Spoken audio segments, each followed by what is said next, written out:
Assalamualaikum warahmatullahi wabarakatuh. Terima kasih yang sudah mengklik video cerita mistis dari Ibu Sarika.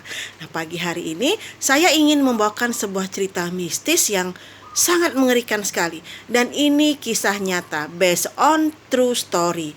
Kisah nyata ini berasal dari salah seorang sahabat saya yang bernama Ririn. Di mana Ririn ini mengalami kejadian mistis pada tahun 2022. Jadi tahun kemarin, belum terlalu lama ya. Ririn ini berjualan kue sama seperti saya. Dia membuat kue arem-arem.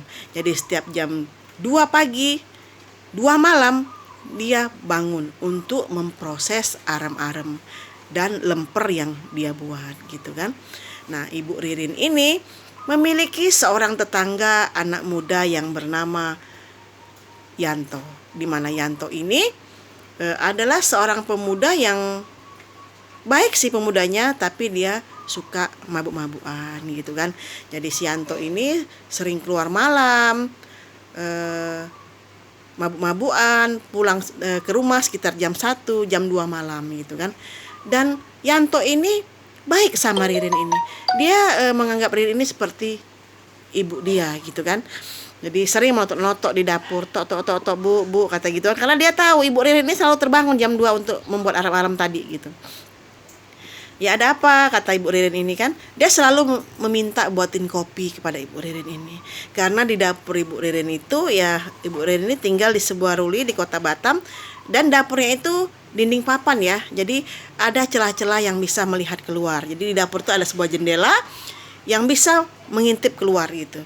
Nah, Yanto ini, seorang pemuda ini sering mengintip ibu itu untuk menanyakan apakah ibu itu udah bangun, karena dia meminta secangkir kopi gitu kan. Karena mereka baik, jadi ibu ini selalu memberikan secangkir kopi kepada Yanto ini. Karena Yanto ini tidak ada saudara di Batam ini, jadi dia merasa kasihan gitu kan. Nah, suatu hari Ibu Ririn ini dikagetkan dengan kabar yang sedikit membuat dia shock gitu kan. Pemuda tersebut, si Yanto itu meninggal dunia karena kecelakaan gitu. Akhirnya jenazah dari si Yanto ini dibawalah pulang oleh keluarganya. Jadi seperti itu. Nah, beberapa hari kemudian Ibu Ririn ini seperti biasa bangun pagi hari jam 2 pagi untuk membuat arem-arem dan lemper gitu kan. Ibu Ririn ini sedikit lupa tentang Yanto ini kalau dia sudah meninggal dunia. Ketika Ibu Ririn bangun jam setengah 2 pagi, tiba-tiba dari dapurnya itu terdengar sebuah totokan kecil gitu. Nah, gitu, totokan kecil gitu. Jadi Ibu Ririn ini dia lupa kalau Yanto itu sudah meninggal dunia. Dikira dia Yanto gitu. Kata dia, apa nak, kata dia, apa mau dibuatkan kopi, kata dia gitu kan. Nah, akhirnya Ibu Ririn ini bergegaslah membuat kopi, memasak air, membuat kopi untuk si Yanto ini. Karena memang dia kasihan ya, karena Yanto ini seorang pemuda perantauan yang tidak punya sanak saudara gitu kan.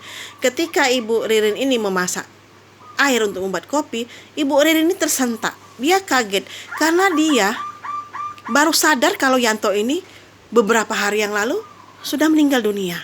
Akhirnya Ibu Ririn ini karena shock gitu, dia mencoba mengintip di celah jendela yang ada lubangnya itu.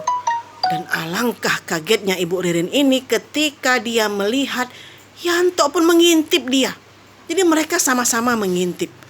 Shocklah Ibu Ririn ini sampai dia hampir pingsan dan membangunkan suaminya serta anak-anaknya. Gitu. Jadi Ibu Ririn ini ketika mengintip di celah jendela itu, dia sadar kalau si Yanto itu sudah meninggal dunia. Tetapi dia persis melihat Yanto pun mengintip dia. Jadi mereka sama-sama mengintip. Akhirnya setelah kejadian itu, 1 atau sekitar 2 minggu, Ibu Ririn ini libur berjualan. Karena dia masih shock gitu kan. Karena ini memang kisah nyata yang dialami oleh si Ririn. Sama-sama mengintip di celah lubang yang sama. Jadi Yanto yang sudah meninggal itu pun mengintip Ibu Ririn dan Ibu Ririn pun mengintip dia gitu. Karena memang itu sering mereka lakukan karena Ibu Ririn ini sering membuatkan kopi kepada Yanto itu. Begitulah ceritanya. Pada pagi hari ini saya menyampaikan sebuah cerita nyata dari Ibu Ririn. Terima kasih yang sudah mendengarkan video cerita mistis saya. Mohon bantuannya untuk like, komen, dan share. Terima kasih ya. Assalamualaikum warahmatullahi wabarakatuh.